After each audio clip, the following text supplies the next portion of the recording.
Welcome to another episode of PsiChat. I'm Dave. And I'm Jen.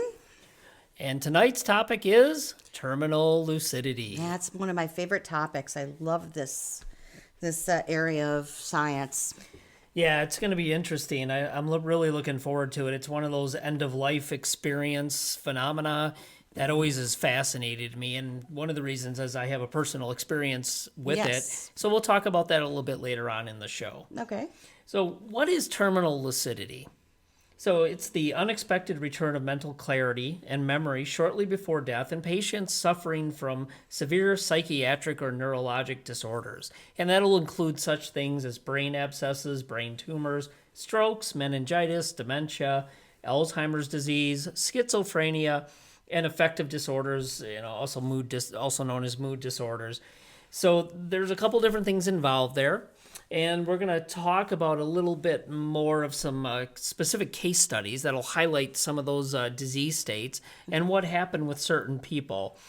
And I think it's important to point out that a lot of the information we get tonight is out of 4 main journal articles. Right. And you've posted those where if people want to look at them? They will be on our website, which is www.espsi.center. And if you go there, go to our PsiChat page, and on that page there will be a resource center, so you can go down to each episode and click on that episode, and all of the resources that we are quoting from or looking at, whether it be reports or anything like that, will be noted on that page. So okay, great. So anything we talk about, they can go there and read it, right. Download it, or find it and read it themselves. So great. That's really useful, I think, and hopefully we encourage people to go and read this for themselves and right. and dive into it a little bit more. So one of the things I found really interesting as you started to look into this, and I did, is that terminal lucidity has been reported in the medical literature for over 250 years. But it's really, in the past century, it hasn't really received a lot of attention. I know.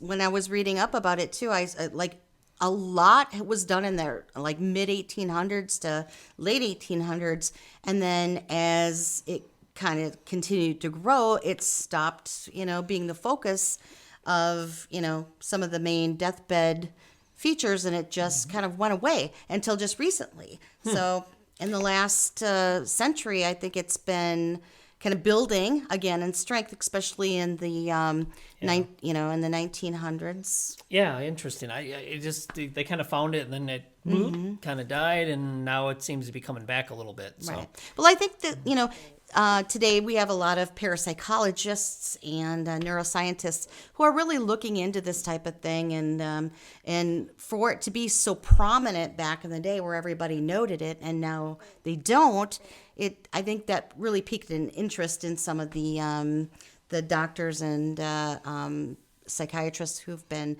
researching it. So, and it's making a comeback, and we'll mention that at the end of the show, where mainstream medical researchers seem to be taking notice and trying to get back into it and learning a little bit more about it. So we'll talk about that a little bit more.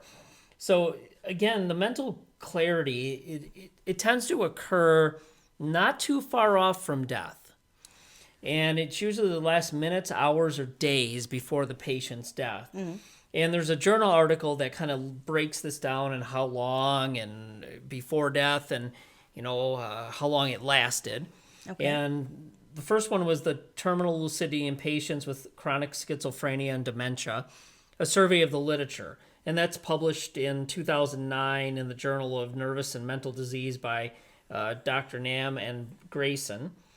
And they did a study of 49 reported cases regarding the time frame of onset of death in patients with mental disorders. So when did they have the terminal lucidity? Mm-hmm. And then when did they die? So they found that 43% of the terminal lucidity patients and the actual instance of terminal lucidity occurred within the last day of the patient's life. Okay. So 24 hours, 43% of the people had terminal lucidity. Okay. So they sat up and they started talking coherently, even though they may have been in a mental, like, comatose state or any kind of. They just seem to have some clarity and lucidness to them And compared to how they were before. Okay. Yeah. Good. So 41% within the last week of life, 10% within the last month. But then if you get more than a month, only 6% over a month prior to death. Okay. So there was another study that they looked at this as well, and it followed basically the same, that 44% were within a day, 2 to 3 days, 31%, and then again, 4 to 7 days, 6%. So it seems like, excuse me, okay. the further you get out. COVID. Yeah, jeez. No, I'm fine, everybody, I'm fine. Social distancing, airwaves, you're fine. So the further you get away from passing away and dying, Right. it seems like less of a chance, or the less you see of the terminal lucidity phenomena. Right. You see it more in the Closer to it. closer days to death. Yes. Yep. So how long did it last? That's the one last thing I want to talk about. There was a study where they looked at it, and the episodes last less than 10 minutes in 3% of the patients. All right. 10 to 30 minutes, 16% of the patients. 30 to 60, 24%. And then sometimes for several hours, which to me is pretty amazing. Yeah. 29% of the people, several hours. And then for one day, 11%. And then more than that, 5%. So once again, it seems like the majority of it is several hours up until less than 10 minutes of death. Yeah. But then anything beyond that, it doesn't last that long. So Right. it's so it seems interesting. like the day is the like up to 24-hour period is when the majority of it happens. It from the studies I've read at it anyway. Yeah, and it doesn't last more than, the majority of it is several hours. Right. And then less time. Right. So there is one yeah. case I'm going to talk about in a little bit, though, that has it's been more than a day, and I think that's really fascinating. It's a rarity, but it's an interesting one. It is, and that's why I wanted to talk about it. But But this has been reported all over. So where's people? It's not just U.S. or one place. Where's it been reported? Right. So terminal lucidity is, in mental disorders specifically, has been reported by the Americans, the British, French, German, the Russians, and, they're all by psychiatrists and other physicians for the past 2 centuries. But not only them. There are a lot of other care workers who have seen this. So in one study of end-of-life experiences, 70% of care workers in a nursing home reported that during the past 5 years, they had observed patients with dementia becoming lucid for a few days prior to death. And that was a study done by Brain et al. In 2008. Interesting. So there are some case studies that I wanted to just bring up because they were significant in some way or just fascinating to hear about. So as I was sifting through some of the variety of journal articles, I came across a great paper, and again, this is on our website, Terminal Lucidity, a review and case collection, published in the archives of how do you say that? It's Geronta. It's the geriatrics. Gerontology. And geriatrics. Yes, and geriatrics. I know these sorry. pronunciations I will know. frickin' kill you. And that was done in 2011 by Michael Nam, also author of several papers that we have researched here today. And they have cited several interesting cases of terminal lucidity wherein a variety of different mental disorders were present. So one of the ones I really wanted to talk about was the one in which it was published in 1822 regarding a brain abscess. So a 6-year-old boy had fallen on a nail and it penetrated his forehead. Ouch. I know. Ouch. He slowly developed increasing headaches and mental disturbances. And then later on at the age of 17, he was in constant pain. He extremely melancholy, like mood disorders, and started to lose his memory. So then he began to fantasize a lot, like look off and like you can't keep his attention on you and stuff like that. He blinked continuously and looked for hours at particular objects, just like, he knew something was going on in there and he couldn't quite grasp what it was. So then only after he started throwing up like regularly and frequently that they admitted him to the hospital. He was not even able to sit up in bed or get out of bed. That's how bad it got. He remained in the hospital in this similar state for 18 days. But then on the morning of the 19th day, he suddenly felt he left his bed and appeared very bright, cheery, claiming that he was all free of pain and the feeling of sickness is gone, and he was feeling wonderful. And he even told the doctor that he wants to leave the hospital because he feels great. So he wanted to leave the next day. So the doctors got all his paperwork. He said, "Yeah, you're doing great. Okay." And so only 15 minutes after the doctor who said he was doing great left him, he fell unconscious and died within a few minutes. Ooh. So they did an autopsy, of course, and found out that the front part of his brain contained 2 pus-filled tissue bags the size of hen eggs. And this was done by Favre in 1822. Wow. But, imagine being 6 years old, landing on that nail and it just started to swell, pus-filled, that could easily cause you to have like these that's interesting. Really infection and stuff like that. But, knowing this, he just one day snapped into it and said, "I feel great now." Interesting. Yeah. All right. Cool. So then there was another case noted by Haig in 2007 regarding a patient with a brain tumor. In the case of this young man, he was dying of lung cancer and he had spread to his brain. That's got to be a horrible thing to have to go through. Yeah. But towards the end of his life, a brain scan showed that little brain tissue was left. It had metastasized.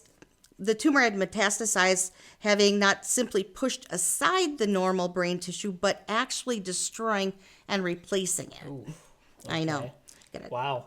So, geez, his brain is just kind of being eaten away and replaced by tumor. Yeah. Okay. And so, in the days before his death, he lost all ability to speak or move. According to a nurse and his wife, however, an hour before he died, he woke up and said goodbye to his family, speaking with them for about 5 minutes before losing consciousness again and dying. Wow.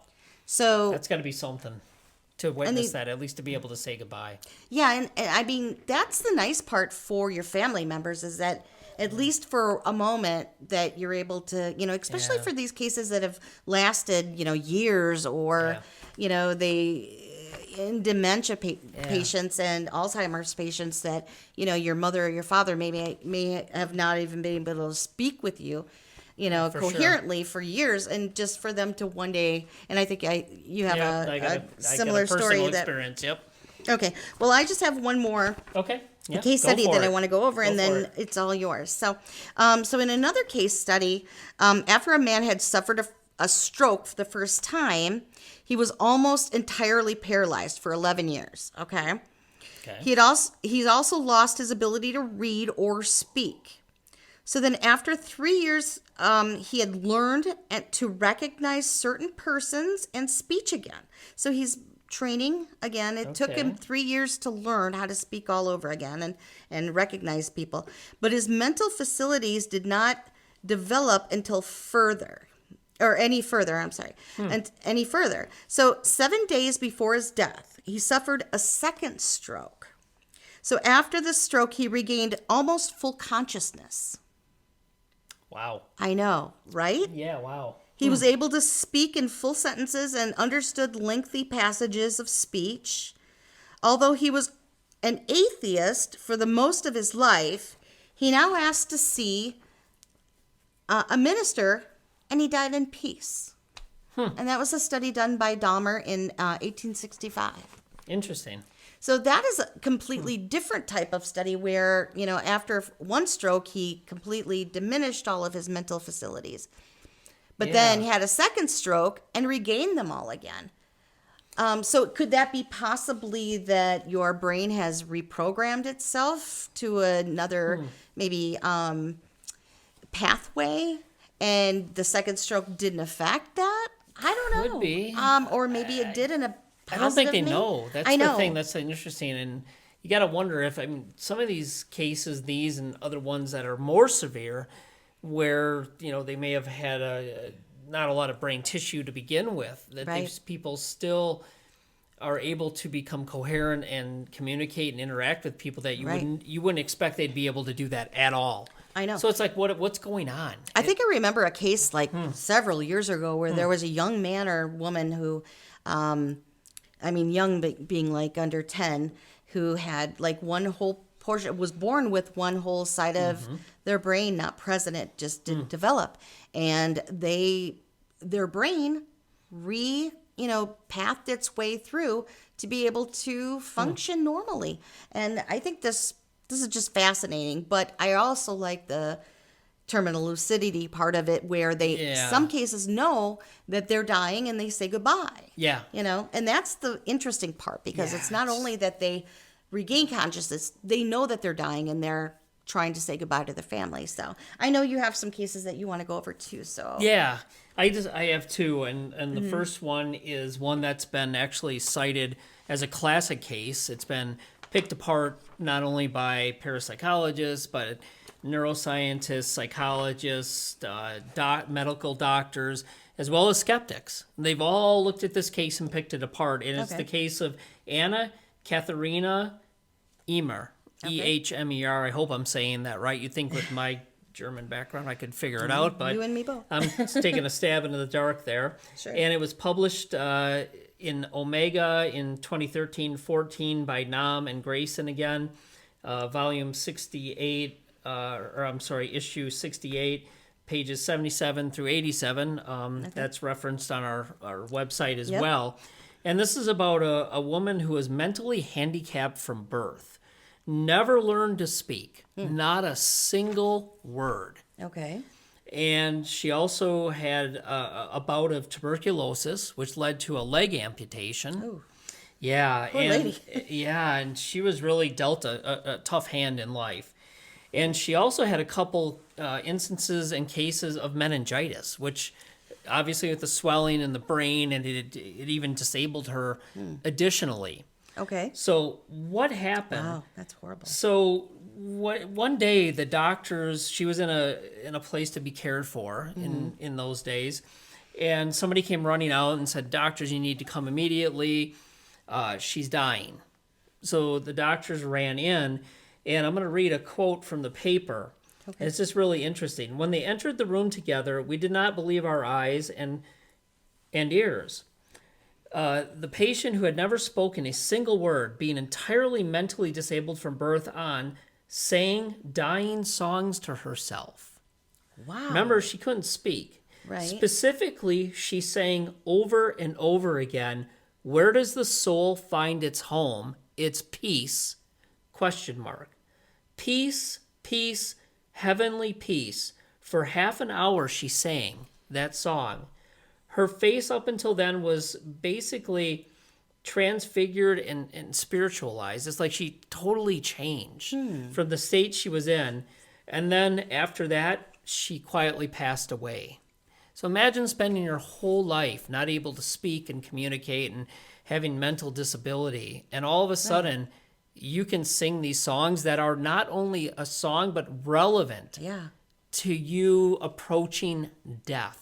Yeah. So you have to wonder, did she, even though she could not speak and maybe had some mental disabilities, was she learning these songs from somewhere? Or That's an argument. That's possible. We don't know. But then again, how could she, speak these words just minutes before dying? Yeah, and it's And relevant. sing it rather Yeah. than, without any type of It's interesting. physical ability to speak. It's a great case. I Yeah. think it's interesting. We don't have time to dive into it into detail, but there's many references to this case, a lot of discussion, and it's just one I wanted to bring out as a good example, and also because it's been picked apart by skeptics, which is important. Right. You got to have both sides of the story. So now I have a personal story on terminal lucidity. Okay. My grandmother, my grandma Sandra, on my mother's side. She was born in July 1910. She died July 1992. She had Alzheimer's disease and dementia. Okay. And it was pretty advanced. She also had non-Hodgkin's lymphoma, lymph nodes, very swollen, disfigured.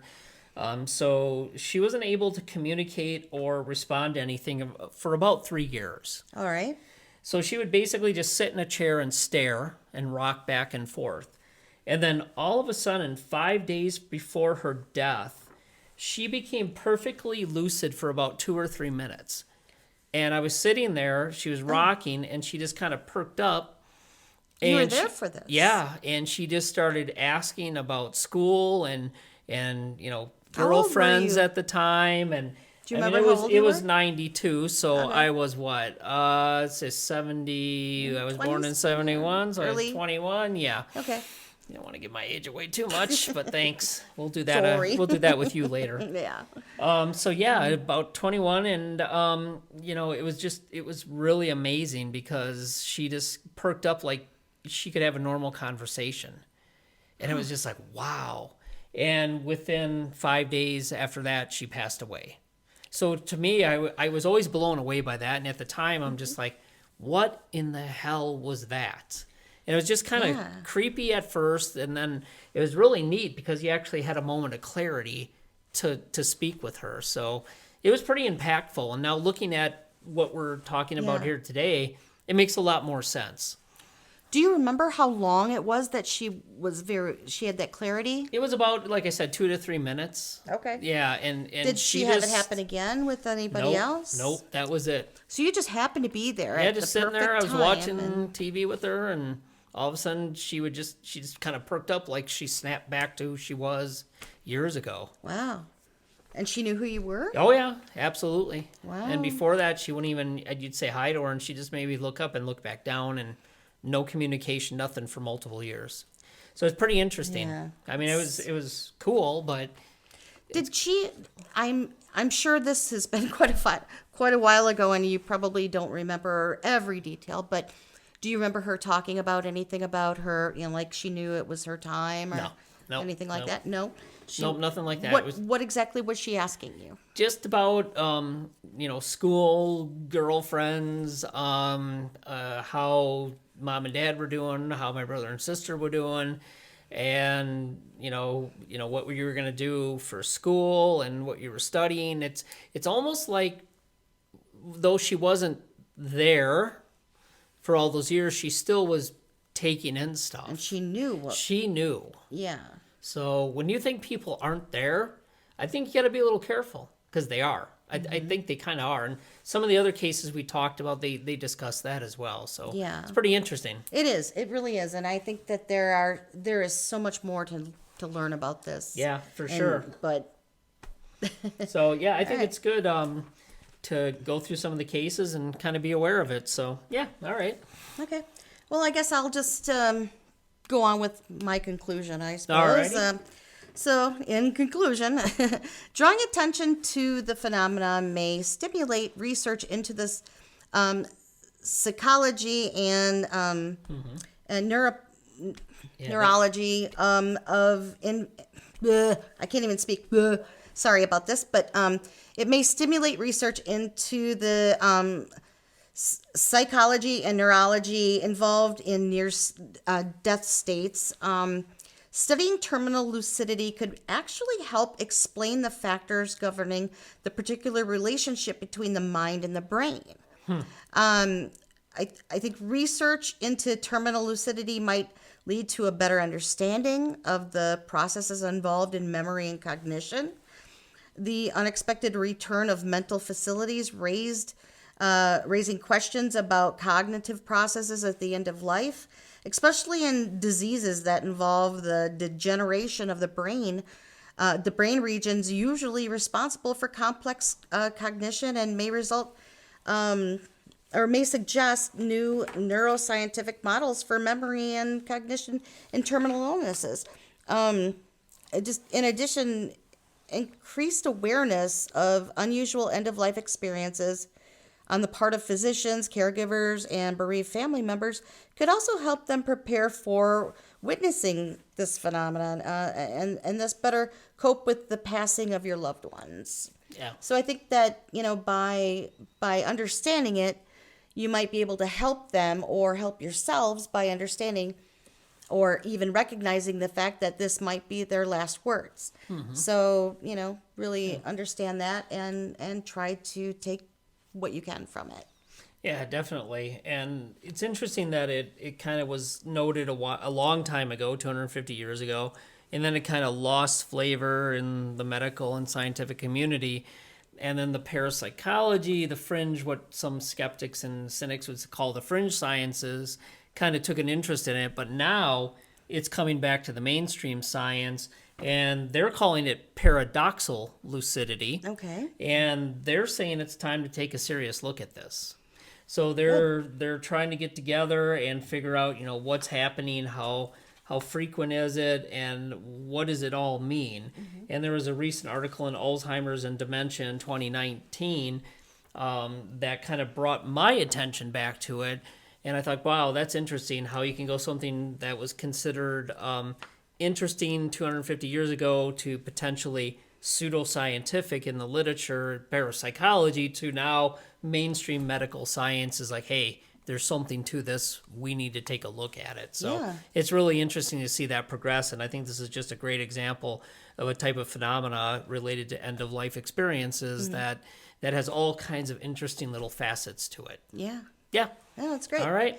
So there was, I did read that article that you read as well, the paradoxal lucidity, a potential paradigm shift for the neurobiology and treatment of severe dementia. Right. There was a quote in here that I just thought was really, really relevant, and I just wanted to share that before we end. Yeah, definitely. But it's in the introduction of the paper, and it just says, paradoxal lucidity, also known as PL, refers to an episode of unexpected, spontaneous, meaningful, and relevant communication or connectedness in a patient who is assumed to have permanently lost the capability or capacity for coherent verbal or behavioral interactions due to progressive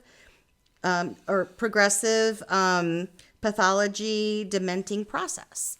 So I think that's a really good, it sums it it's up great. Very different. Well, not very different. It's very similar to what they used to say about it, but now it's giving it a little more depth, I think. So definitely. So if you want more information about this, again, go to our website. www.espsi.center. All right. And you can find where to go to get to the podcast here, which is PsiChat.com. You can just go to PsiChat.com and that's where you're listening to us now, I'm sure. All right. How can people contact us if they want to get in touch with us? They can email us through the website, web form submission, and get a hold of us that way. We have a contact us page on our website. We also, if you just want to call or contact us, you can do contact@si.center. All right. Or if you look at our staff page, it has Dave's direct email address and mine as well, and our phone numbers. So if you feel the need to contact us directly, go ahead. That'd be great. All right, great. Well, thanks for joining us for another episode of PsiChat. I hope you enjoyed some of the information on terminal lucidity, and we'll be back in a short little time bit. with some more. All right, take care. All right.